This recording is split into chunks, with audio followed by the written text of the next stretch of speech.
Is prutas na ginagamit ng mga centenarian para mabuhay ng mahaba at malusog.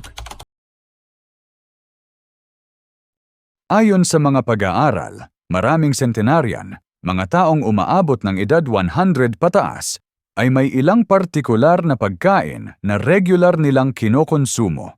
Isa sa mga pinakakaraniwan ay ang prutas.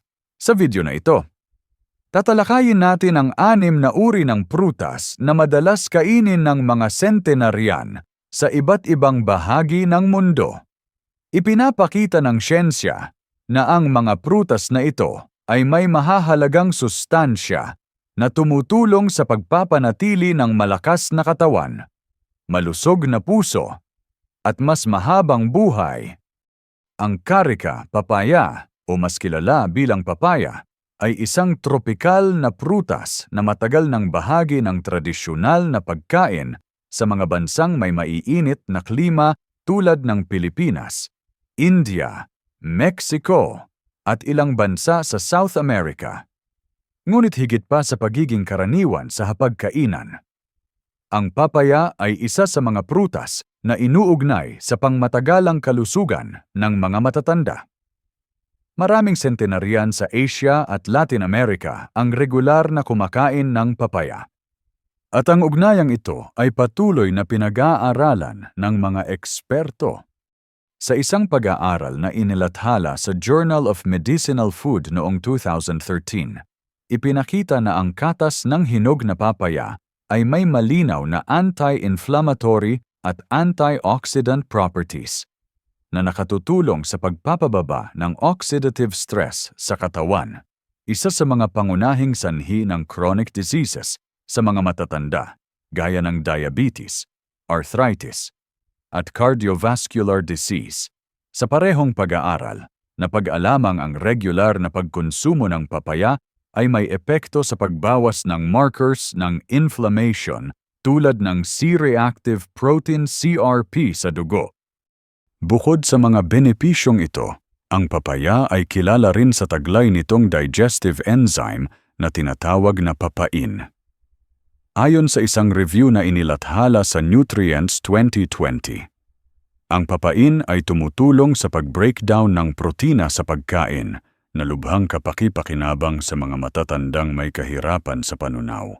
Ang kakayahang ito ng papaya ay mahalaga sapagkat ang digestive efficiency ay karaniwang bumababa sa pagtanda, dahilan upang hindi lubos na maabsorb ang mga nutrients sa pagkain. Ang papaya, sa ganitong konteksto, ay nagbibigay suporta sa optimal na nutrient absorption sa edad na 60 pataas. Isa rin sa mga kapansin-pansing katangian ng papaya ay ang mataas nitong vitamin C content. Sa bawat 100 gramo ng hinog na papaya, mayroong humigit kumulang 61 milanarno ng vitamin C ayon sa USDA Food Data Central. Ito ay higit pa sa kalahati ng recommended daily intake ng mga matatanda. Ang vitamin C ay mahalaga sa pagpapanatili ng immune function, pagbuo ng collagen para sa malusog na balat at kasukasuan, at sa pag-neutralize ng free radicals na maaaring magdulot ng cellular damage. Ang fiber content ng papaya ay isa ring mahalagang aspeto para sa mga senior citizen. Ang dietary fiber ay tumutulong sa pag-regulate ng bowel movement, isang karaniwang problema sa mga may edad. Ayon sa Academy of Nutrition and Dietetics, ang mga matatanda ay nangangailangan ng hindi bababa sa 21 to 30 gramo ng fiber kada araw. Ang isang tasa ng papaya ay nagbibigay ng halos 3 gramo ng dietary fiber na nakakatulong hindi lamang sa panunaw, kundi pati sa cholesterol management at blood sugar regulation. Sa perspektibong populasyon, ang papaya ay bahagi ng regular na diet ng mga matatandang nasa tinaguriang blue zones, mga rehiyon sa mundo kung saan maraming tao ang umaabot ng 90 hanggang 100 taong gulang. Halimbawa, sa Nicoya Peninsula sa Costa Rica, isa sa mga blue zones na pinag-aralan ni Dan Buettner at ng National Geographic Team. Ang papaya ay bahagi ng kanilang pang-araw-araw na almusal. Nakita ng mga researcher na ang mga matatandang naninirahan dito ay may mababang antas ng cancer, cardiovascular disease, at cognitive decline. At sinasabing ang diet na mayaman sa prutas, tulad ng papaya, ay isa sa mga pangunahing dahilan. Sa kabuuan, ang papaya ay hindi lamang isang masarap at abot-kayang prutas, ito rin ay isang nutrient-dense food na makabuluhan sa konteksto ng healthy aging. Ang taglay nitong digestive enzymes, antioxidants, vitamin C, at dietary fiber ay nagbibigay ng maraming benepisyo para sa katawan ng matatanda. Ang regular na pagkonsumo ng papaya ay maaaring makatulong sa mas mahusay na panunaw, mas malakas na resistensya, at mas mababang panganib sa mga karaniwang sakit sa pagtanda. Ang Vitis vinifera o ubas ay matagal ng bahagi ng pagkain sa mga bansang may Mediterranean diet tulad ng Italy, Greece, at Spain. Bukod sa pagiging pangunahing sangkap sa paggawa ng alak, ang ubas, lalo na ang pulang ubas, ay isa sa mga prutas na may mataas na konsentrasyon ng polyphenols, partikular na ang resveratrol na kinikilala sa agham bilang isang aktibong sangkap na may potensyal na magpabagal ng pagtanda at magpanatili ng kalusugan ng puso. Ayon sa isang pag-aaral mula sa Harvard Medical School 2003 na isinagawa sa laboratory mice, ang resveratrol ay napatunayang may kakayahang pahabain ang lifespan ng mga organismong may mabilis ang aging cycle. Bagamat kailangan pa ng karagdagang human trials, ang mekanismong ipinapakita ng compound na ito na kinabibilangan ng anti-inflammatory, antioxidant, at cardioprotective effects ay itinuturing na mahalagang bahagi ng longevity research. Sa taong 2010, isang systematic review na inilathala sa Journal Cardiovascular Drugs and Therapy ay nagsuri sa epekto ng resveratrol sa kalusugan ng puso.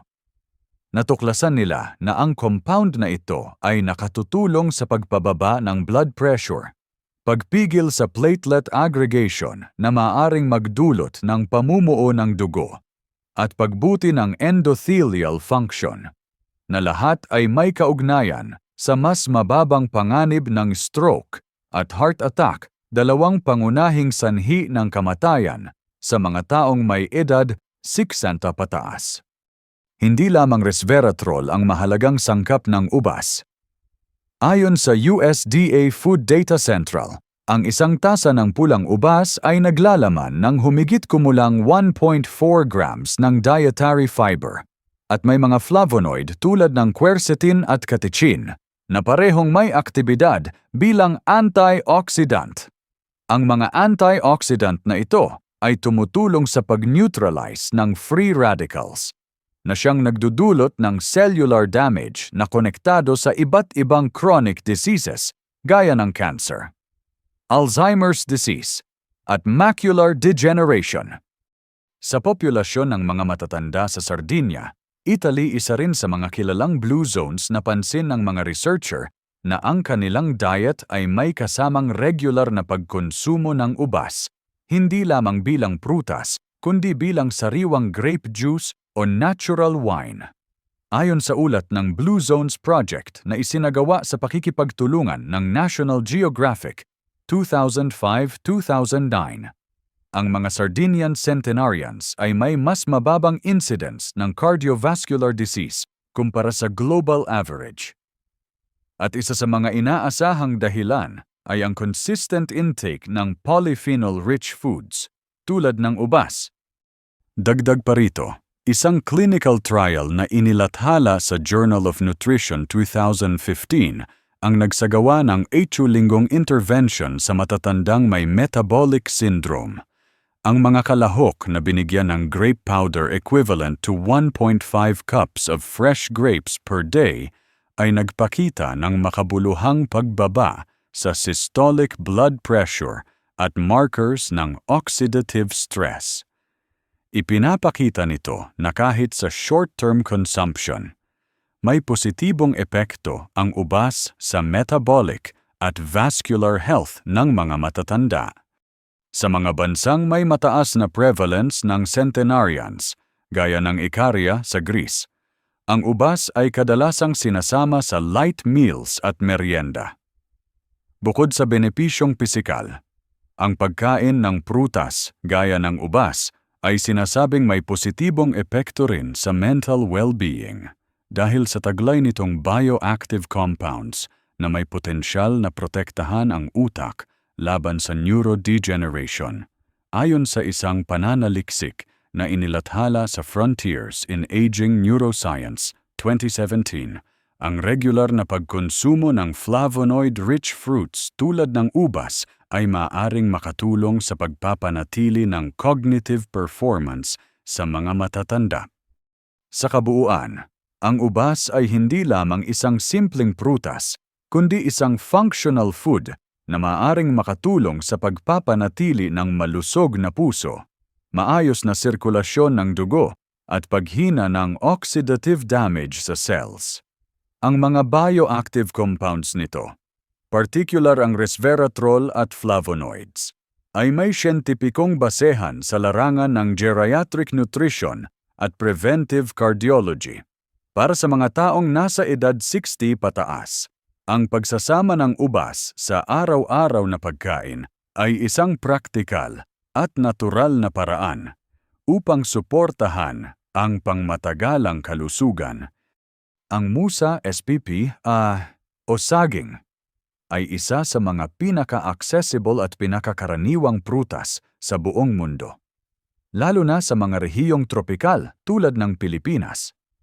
Bagamat madalas itong ituring na simpleng merienda o bahagi ng almusal, ang saging ay may partikular na benepisyo sa kalusugan ng mga matatanda, lalo na pagdating sa lakas ng kalamnan, pag-iwas sa leg cramps, at regulasyon ng presyon ng dugo. Isa sa pangunahing nutrisyon na taglay ng saging ay potassium. Ayon sa USDA Food Data Central, ang isang medium-sized na saging humigit kumulang 118 GRIA ay naglalaman ng humigit kumulang 420 tetiwa micron ng potassium, na siyang tumutulong sa pagpapanatili ng tamang balance ng electrolytes sa katawan. Mahalaga ang potassium para sa muscle function, at ang kakulangan nito ay isa sa mga karaniwang sanhi ng pamumulikat o cramps sa binti. Lalo na sa gabi, isang sintomas na madalas ireklamo ng mga taong may edad 60 pataas. Ayon sa National Institutes of Health NIH, 2021, ang sapat na potassium intake ay nauugnay sa mas mababang panganib ng hypertension at stroke. Para sa mga senior, ang regular na pagkonsumo ng potassium-rich na pagkain tulad ng saging ay maaaring magbigay ng natural na suporta sa cardiovascular health nang hindi umaasa agad sa synthetic supplements, lalo na sa mga may limitasyon sa gamot dahil sa polypharmacy. Bukod sa potassium, ang saging ay mayroon ding magnesium, isang mineral na tumutulong sa paghupa ng muscle tension at pagsasaayos ng nerve function. Ayon sa isang review na inilathala sa Nutrients Journal 2019, ang magnesium deficiency ay karaniwang hindi agad na mamalayan sa matatanda at maaaring magresulta sa muscle weakness, fatigue, at poor sleep quality. Sa ganitong konteksto, ang regular na pagkain ng saging ay maaaring makatulong sa pagpapanatili ng sapat na magnesium level sa katawan.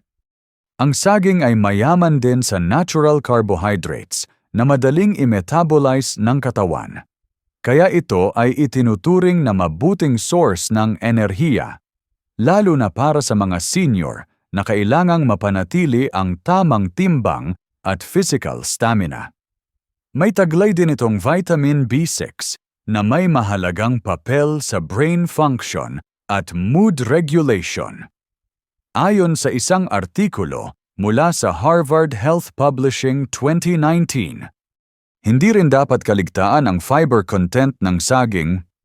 Sa bawat isa, may humigit kumulang 3 gramo ng dietary fiber na nakatutulong sa regular na pagdumi at sa pagkontrol ng blood sugar, lalo na sa mga matatandang may pre-diabetes o type 2 diabetes.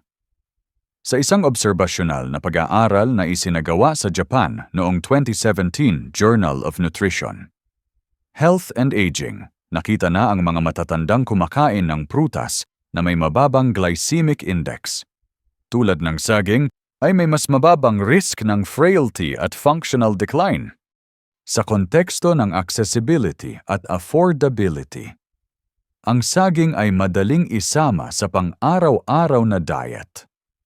Madaling nguyain, madaling tunawin, at walang kinakailangang preparasyon, kaya't ito ay mainam para sa mga senior na may dental issues o limitadong appetite. Sa pangkalahatan, ang saging ay isang functional fruit para sa mga senior citizen. Hindi lamang ito nagbibigay ng mabilis na enerhiya, kundi naglalaman din ng mahahalagang micronutrients na sumusuporta sa muscle health, nerve balance, at cardiovascular stability. Ang regular na pagkain ng 1 hanggang 2 pirasong saging kada araw ay isang simpleng hakbang na maaaring makatulong sa pag-iwas sa muscle cramps, panghihina, at iba pang komplikasyong nauugnay sa kakulangan ng electrolytes sa pagtanda. Ang Mangifera indica o mangga ay isang tropikal na prutas na kilala hindi lamang sa matamis nitong lasa kundi sa taglay nitong nutrisyon na kapaki-pakinabang para sa kalusugan ng mga matatanda. Ayon sa mga pag-aaral, ang mangga ay mayaman sa vitamin C, vitamin A, antioxidants, at dietary fiber, mga sangkap na may direktang kaugnayan sa immune function, kalusugan ng balat at mata, at pag-iwas sa oxidative stress, na isa sa mga pangunahing salik ng pagtanda ng mga selula. Sa datos mula sa USDA Food Data Central 2022, ang isang tasa ng hiniwang mangga, humigit kumulang 165 gramo, ay naglalaman ng halos 60 ml ng vitamin C, na katumbas ng halos 66% ng Recommended Dietary Allowance (RDA) para sa matatanda. Ayon sa National Institutes of Health (NIH), ang vitamin C ay mahalaga sa collagen synthesis, tissue repair, at pagpapalakas ng immune defense laban sa mga infection, bagay na lalong mahalaga para sa mga individual na lampas sa edad na 60, kung saan natural na bumababa ang immune response ng katawan. Bukod sa vitamin C, ang mangga ay may mataas ding nilalaman ng beta-carotene, na siyang nagiging vitamin A sa katawan. Sa parehong serving ng mangga, may taglay itong humigit kumulang 89 ng vitamin A. Ayon sa USDA, mahalaga ang vitamin A sa paningin, lalo na sa mga senior na nakararanas ng age-related macular degeneration. Isang systematic review na inilathala sa Ophthalmology Journal 2015 ay nagsasaad na ang sapat na intake ng vitamin A at carotenoids ay may potensyal na makapagpabagal ng degenerative changes sa retina na kaugnay ng pagtanda. Ang mangga rin ay may taglay na mga polyphenolic compounds tulad ng mangiferin, gallic acid, at quercetin, mga sangkap na may antioxidant at anti-inflammatory effects. Ayon sa isang clinical study na isinagawa sa Oklahoma State University at inilathala sa Nutrition and Metabolic Insights 2017, ang mga postmenopausal women na kumain ng mangga araw-araw sa loob ng 12 linggo ay nagpakita ng improvement sa blood pressure at arterial stiffness na parehong risk factors sa cardiovascular disease. Sa parehong pag-aaral, napansin din ang bahagyang pagbaba sa blood sugar levels na maaaring may kaugnayan sa fiber content ng mangga. Ang dietary fiber sa mangga ay humigit kumulang 3 gramo bawat tasa na tumutulong sa maayos na panunaw, pag-iwas sa constipation, at regulasyon ng blood cholesterol. Ito ay partikular na mahalaga sa mga matatanda na may sedentary lifestyle, kung saan ang gut motility ay natural na bumabagal.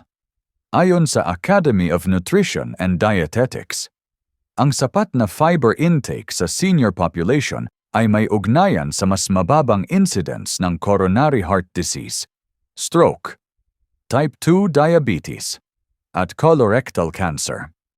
Sa kabila ng matamis na lasa nito, ang mangga ay may katamtamang glycemic index, lalo na kapag kinakain sa tamang dami. Sa isang review na inilathala sa Journal of Nutritional Biochemistry 2019, inilarawan ang mangga bilang isang prutas na may dual benefit. Nagbibigay ng natural na antioxidants habang nananatiling ligtas kainin sa moderate amounts kahit ng mga may pre-diabetes o metabolic syndrome. Sa kabuuan, ang mangga ay hindi lamang isang masarap na prutas, kundi isang nutritional ally para sa mga senior. Taglay nito ang kombinasyon ng immune-boosting vitamins, eye-protective carotenoids, at digestive-supporting fiber, na pawang may suporta sa siyensya pagdating sa pagpapabagal ng proseso ng pagtanda at pagpapanatili ng kalidad ng buhay. Mainam itong isama sa regular na pagkain ng mga taong nasa edad 60 pataas bilang bahagi ng balanseng diet. Ang Malus domestica o mansanas ay isa sa mga pinakakilalang prutas sa buong mundo at matagal nang inuugnay sa kalusugan dahil sa kasabihang, "An apple a day keeps the doctor away." Bagamat ito ay isang simpleng kasabihan, ang mga benepisyong taglay ng mansanas ay may sapat na batayan sa siyensya, partikular para sa kalusugan ng mga senior citizen. Taglay nito ang kombinasyon ng soluble fiber, polyphenols, at antioxidants na may positibong epekto sa puso, bituka, at metabolismo. Ayon sa datos mula sa USDA Food Data Central 2022, ang isang medium-sized na mansanas mga 180 gram ay may humigit kumulang 4 gramo ng dietary fiber. Karamihan dito ay nasa anyo ng soluble fiber na kilala bilang pectin.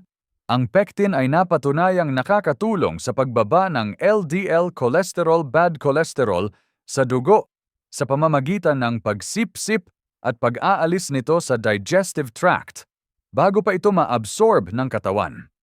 Ayon sa isang meta-analysis na inilathala sa American Journal of Clinical Nutrition 2010, ang regular na pagkonsumo ng fiber-rich fruits gaya ng mansanas ay may malinaw na ugnayan sa mas mababang panganib ng coronary heart disease, lalo na sa matatandang may borderline cholesterol levels. Bukod sa fiber, ang mansanas ay mayaman sa phytochemicals tulad ng quercetin, catechin, at chlorogenic acid na may malalakas na antioxidant properties.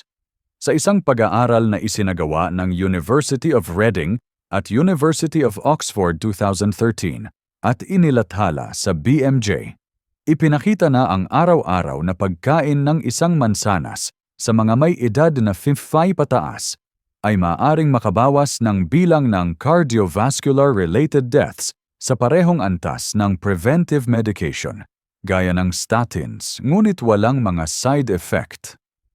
Bagamat modelo lang ang ginamit sa pag-aaral, ito ay nagpapakita ng potensyal ng mansanas bilang bahagi ng dietary prevention strategy sa mga matatanda. May ebidensya rin na ang mansanas ay nakakatulong sa blood sugar regulation. Dahil sa fiber content nito, ang carbohydrate sa mansanas ay mas mabagal i-metabolize. kaya't hindi ito agad nagpapataas ng blood sugar. Sa isang clinical trial na inilathala sa Journal of Functional Foods 2017, ang mga kalahok na kumain ng mansanas araw-araw sa loob ng 4 na linggo ay nagpakita ng mas mababang postprandial blood glucose levels at improved insulin sensitivity. Bagay na mahalaga para sa mga seniors na may insulin resistance o pre-diabetes. Bukod pa rito, ang mga polyphenol sa mansanas ay may potensyal na magprotekta sa cognitive function.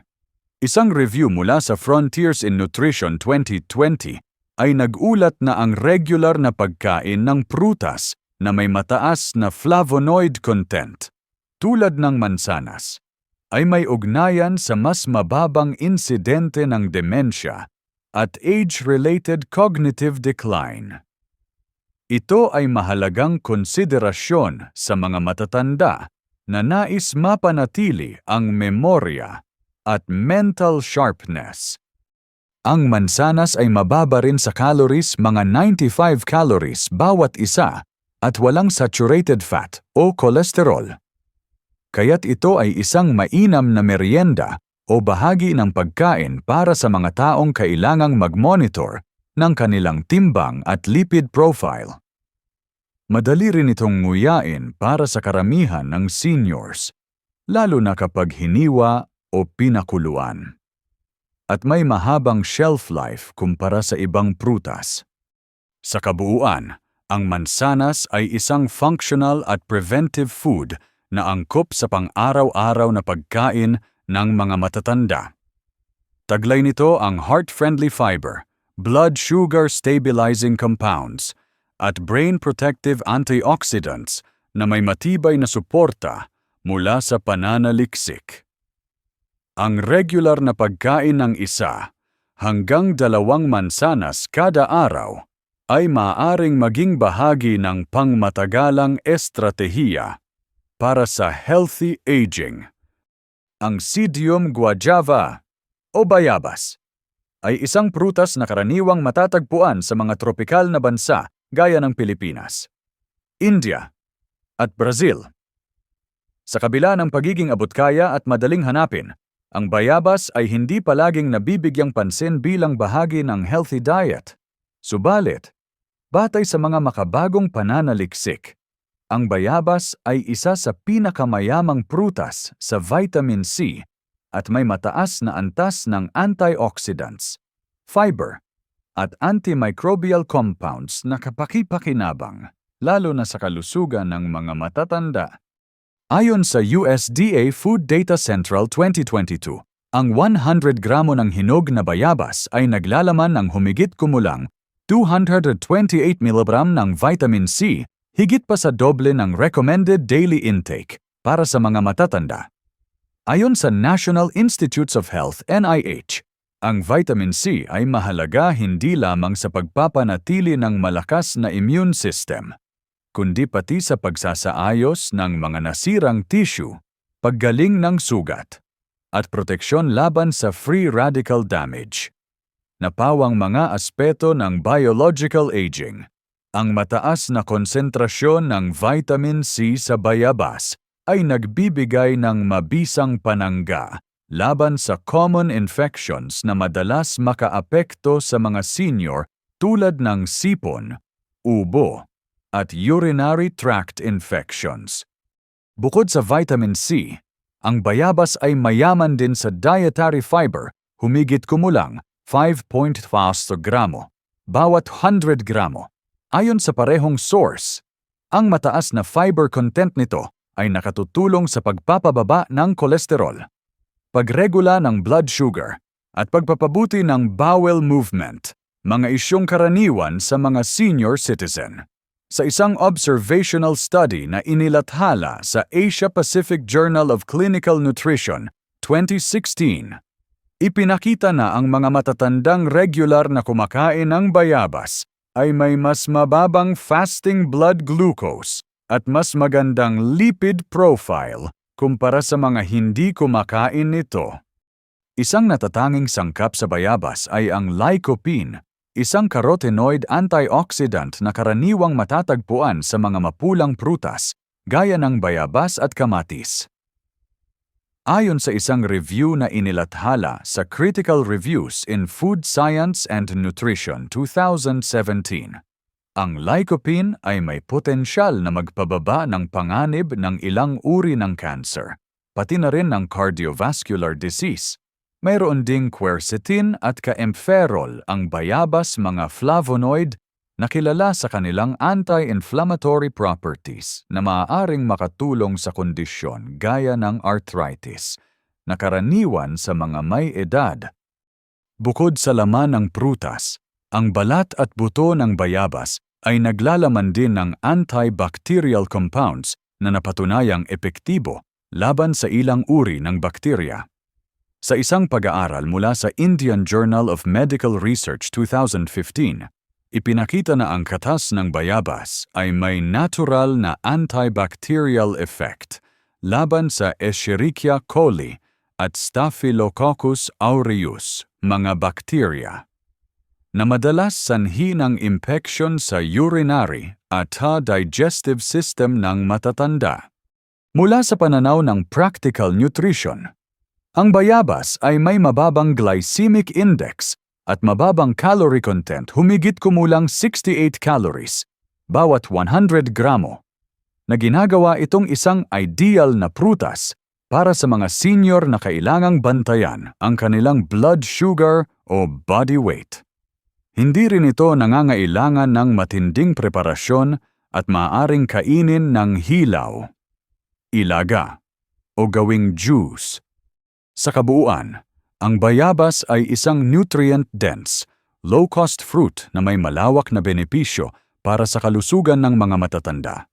Sa taglay nitong mataas na vitamin C, fiber, antioxidants, at antimicrobial properties, ito ay isang mabisang pandagdag sa araw-araw na pagkain upang suportahan ang immune defense, digestive balance, at pangkalahatang resistance laban sa chronic diseases.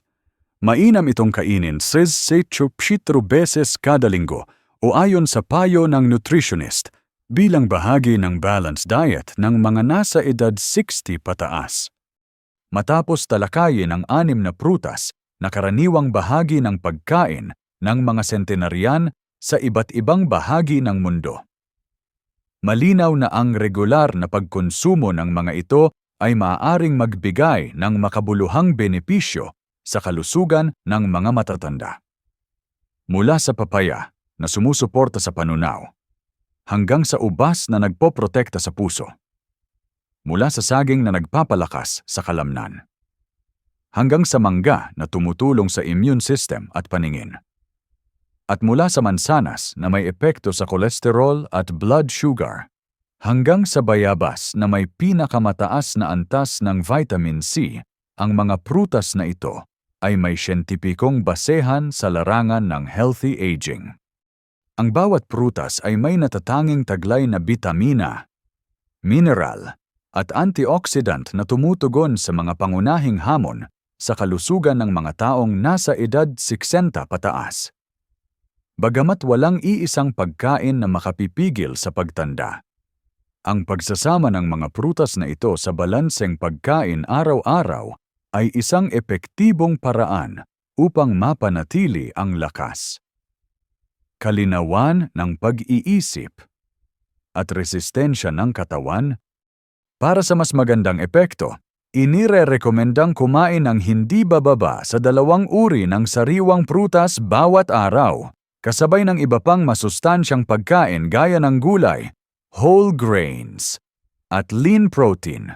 Mainam ding kumonsulta sa doktor o lisensyadong dietitian, lalo na kung may kasalukuyang kondisyon gaya ng diabetes, kidney disease, o gastrointestinal issues, upang maayos na maipaloob ang mga prutas na ito sa planong pagkain.